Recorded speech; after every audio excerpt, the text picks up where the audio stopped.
그 다음에 한정승인은 누가 할 수가 있느냐? 일단 상속이냐, 상속인이야지, 상속인.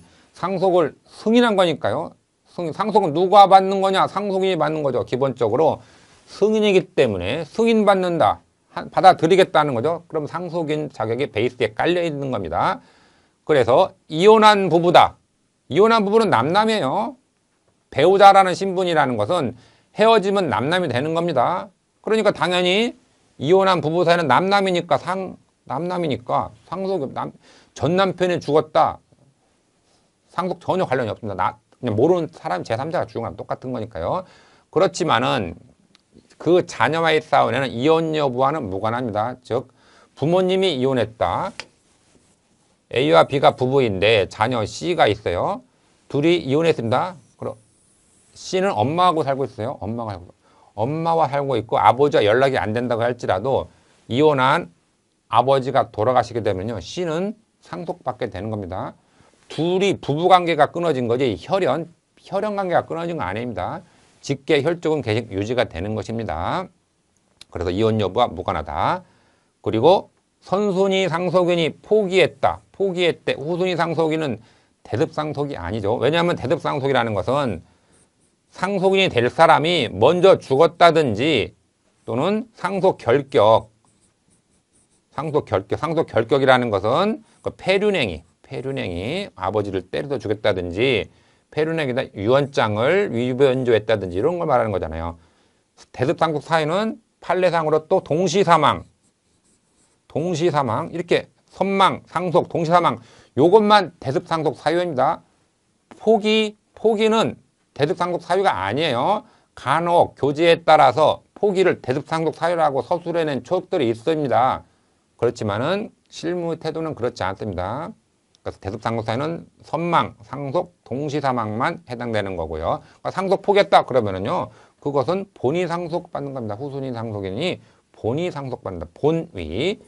본래 위치에서 상속받는 겁니다. 본위 상속이라는 뜻입니다. 잠깐 체크를 보시게 되면은 상속인이 아닌 사람이 한정 승인하겠다고 나서는 경우가 의외로 많아요. 상담차랑 왔을 때 왜 맞느냐? 피상속인의 며느리, 사위, 며느리냐 딸이냐 똑같은 거 아니야? 사위 같은 아들이야? 며느리는 딸이 아닙니다. 사위는 또 아들이 아니에요.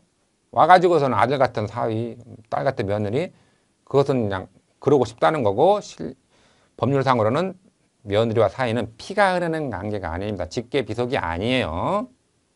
그러니까 상속인이 아닌 거고. 이것도 의외로 많죠. 이것은 법이 바뀐 지가 꽤 오래됐는데 아직까지도 남아있습니다. 계모자 관계, 계모자, 새어머니, 계모하고 계모자 관계, 정모서자는 주워온 아이, 두 번째 부인에서 낳은 자식이 첫 번째 부인의 밑으로 들어간 것들 있잖아요. 정모서자, 계모자, 정모서자. 과거에는 아들과 어머니를 인정했지만 지금은 인척관계입니다. 인척이기 때문에 인척은 상속받을 관계가 아닙니다. 계모자, 정모서자 이게 제일 의외로 일반인들이 아직까지도 상속받는 걸 오해하는 게 많아요. 이들은 인척이다. 인척.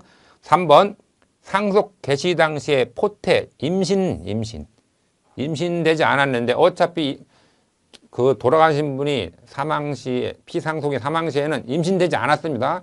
그 후에 임신 후 출생했다. 이 사람들은 어차피 사망 개시 당시에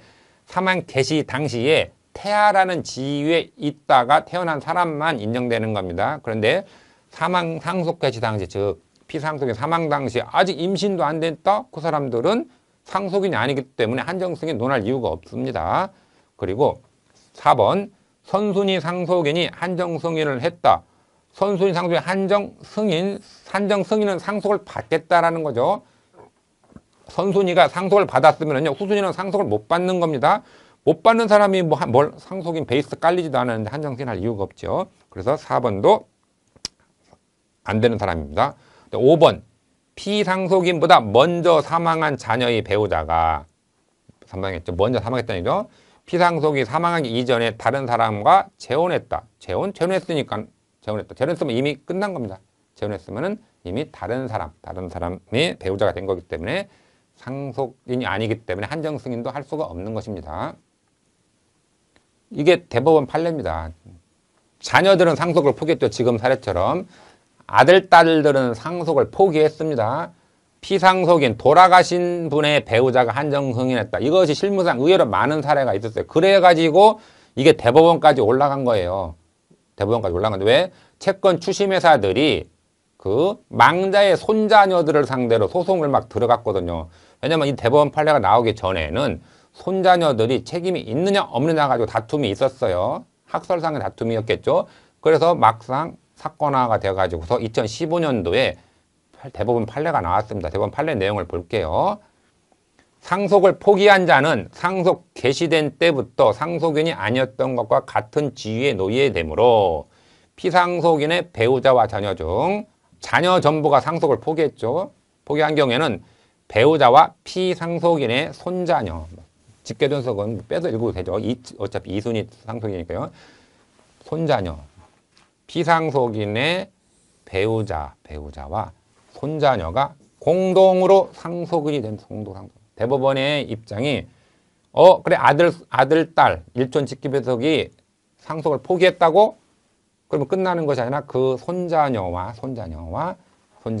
망자의 배우자가 공동 상속인이 받기 때문에 채권 추심회사에서는 망자의 손자녀를 상대로 소송이 들어가게 되는 것입니다.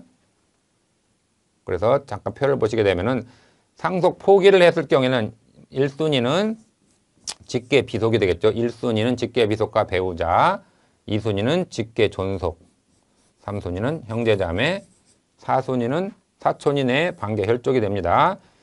상속순위 1, 2, 3, 4순위까지 상속 포기가 되면요. 계속 후순위로 넘어가는 거예요. 만약에 상속인이 4순위까지 없다. 그러면은 상속인이 없다. 그러면 최종적으로는 국가에 기속이 되는데 국가에 기속되기 위해서는요. 상속인이 없다라는 공고 절차를 거치게 되는 것입니다. 그래서 공고 절차를 거치고 상속인이 없네. 그러면 사실혼 배우자 등의 분열하는 절차가 있어요. 국고로 곧바로 기속하기에는 너무 가혹하기 때문에 진짜 상속인이 없다. 상속이 없다는 것은 아무도 없다는 얘기죠. 없다. 그랬을 경우에는 상속재산 분요, 사실혼 배우자, 요양 간호했던 사람들에게 분요하는 제도가 있고 그것마저도 없다. 그러면 최종적으로는 국가에 기속되는 겁니다. 상속인 부존재되면 최종적으로는 국가 기속입니다.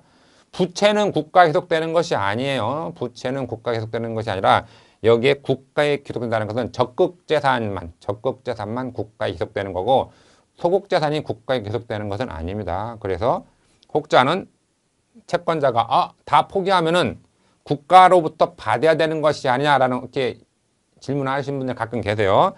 채무는 국가에 기속되지 않는다. 적극재산만 국가에 기속이 되는 겁니다. 그 다음에 한정승인 1순위가 한 명만 하더라도 1순위도 종결되는데 요 1순위를 조심해야 돼요. 1순위를 아까 봤을 때처럼 직계 비속이라고 했을 때 아들과 딸, 손자녀 이렇게 보셔야 돼요. 직계 비속되면은 아들과 딸은 1촌 직계 비속, 손자는 2촌 직계 비속과 배우자 이렇게 해가지고 여기가 1순위 한정 상속인을 보셔야 되는 겁니다. 그래서 1순위에서 한 명만 하더라도 후순위로 넘어가지 않는다 그 얘기입니다.